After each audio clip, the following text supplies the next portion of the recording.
እንዴት አመሻችሁ? ሰላም ናችሁ ወይ? እንዴት ነው?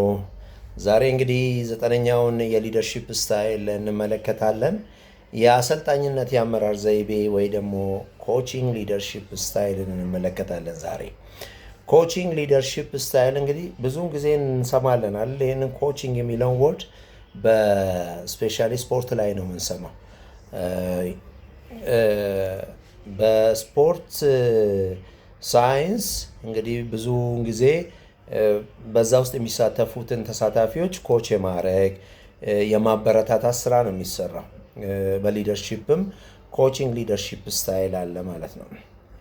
ስለዚህ በአማርኛው የአሰልጣኝነት የአመራር ዘይቤ ተብሎ ነው የሚጠራው።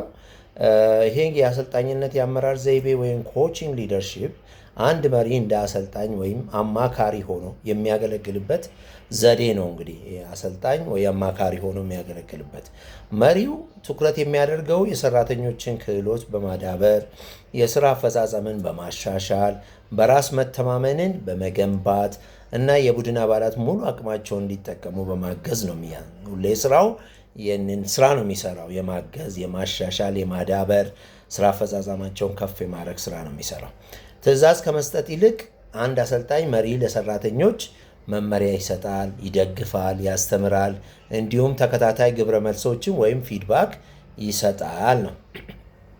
እንግዲህ ይህ የአመራር ዘይቤ የሚያጎላቸው ነጥቦች አሉ። የመጀመሪያ መማርና ልማትን ነው። ሁለተኛ ሀሳብ ልውውጥ ወይ ኮሚኒኬሽን ነው። ሶስተኛው ሞቲቬሽን ወይ ተነሳሽነትን ነው። የረጅም ጊዜ እድገትና የሰራተኞችን ማብቃት ወይ ኢምፓወርመንት የሚለው ላይ ነው። እንግዲህ አሰልጣኝ መሪ ጥያቄዎችን ይጠይቃል፣ በጥንቃቄ ያዳምጣል፣ እንዲሁም ሰራተኞች መልሱም በቀጥታ ከመስጠት ይልቅ ራሳቸው ችግሮችን እንዲፈቱ ይረዳቸዋል ማለት ነው። እንግዲህ የአሰልጣኝ መሪ ባህሪያት ወይ ደግሞ የዚህ የኮቺንግ ሊደርሺፕ ስታይል ካራክተሮች ለምሳሌ ጥሩ የሀሳብ ልውውጥ ስንል ምን ማለት ነው? መሪ ያዳምጣል፣ ገንቢ ግብረ መልስም ይሰጣል፣ በሰራተኞች ልማት ላይ ያተኩራል ይላል።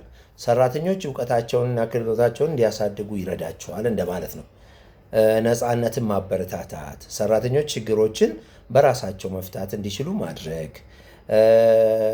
ደጋፊና አነቃቂ ነው ይላል። በራስ መተማመንን ይገነባል፣ እድገትንም ያበረታታል ይላል። ጠንካራ ግንኙነትን መፍጠር ነው። እንግዲህ በመሪና በቡድን አባላት መካከል እምነት ይፈጠራል ነው። ይሄ ሊደርሺፕ ስታይል የራሱ የሆነ ሜሪት አለው። የሰራተኛን ክህሎት ያሻሽላል። ሰራተኞች አዳዲስ ችሎታ ይማራሉ፣ ብቁም ይሆናሉ፣ ተነሳሽነታቸው ይጨምራል ይላል። ሁለተኛ ላይ ሰራተኞች ድጋፍና እውቅና ሲያገኙ ተከታታይነት ያለው የስራ ፍላጎታቸው ይኖራቸዋል ወይ ይዳብራል ነው። በራስ መተማመናቸውን ይገነባል። ሰራተኞች በስራ ላይ ያላቸውን መተማመን ይጨምራል። የቡድን ስራ ይበረታታል። ግልጽ የሆነ የሀሳብ ልውውጥ በሰራተኞች መካከል ያለው ትብብር ይሻሻላል። የወደፊት መሪዎችን ያፈራል ነው። ሰራተኞች ልምድና የመሪነት ክህሎት እንዲያገኙ ይረዳል ነው።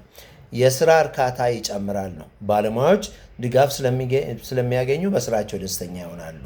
ለረጅም ጊዜ ስኬት ይረዳቸዋል ነው። ተከታታይ ትምህርት የድርጅቱን አጠቃላይ ውጤታማነት በዘላቂነት ያሻሽላል ነው።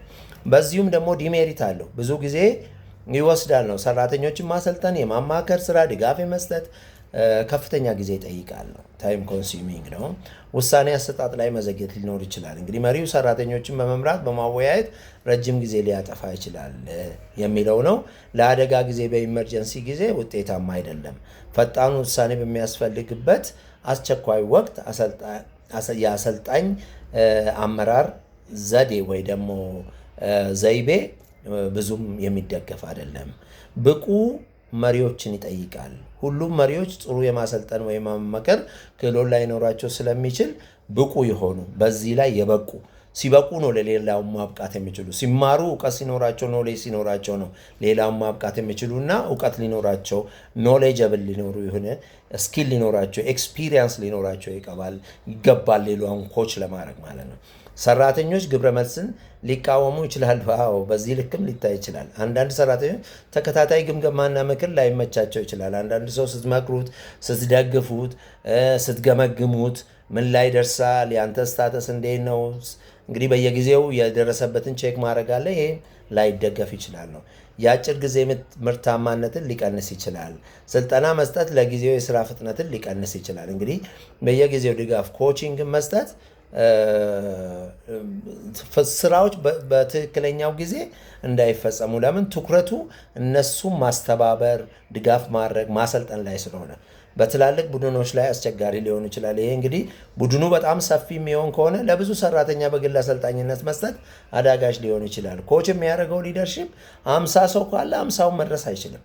ስለዚህ ኮች የሚያደርገው ሰው 2-3 ሰው ሊሆን ይችላል። እሱ አሳይን ያደርገው ራሱም አለ፣ ግን ይሄ ሁሉ ላይ በቃ ይችላል የሚል ነገር ነው። እንግዲህ ያየነው 9ኛውን ሊደርሺፕ ስታይል ነው። ከዚህ ከሞደርን ሊደርሺፕ ስታይል ደግሞ 6ኛውን ነው። እንግዲህ አብረን ስለነበርን እጅግ አድርጌ አመሰግናቸዋለሁ። ቴንኪዩ። መልካም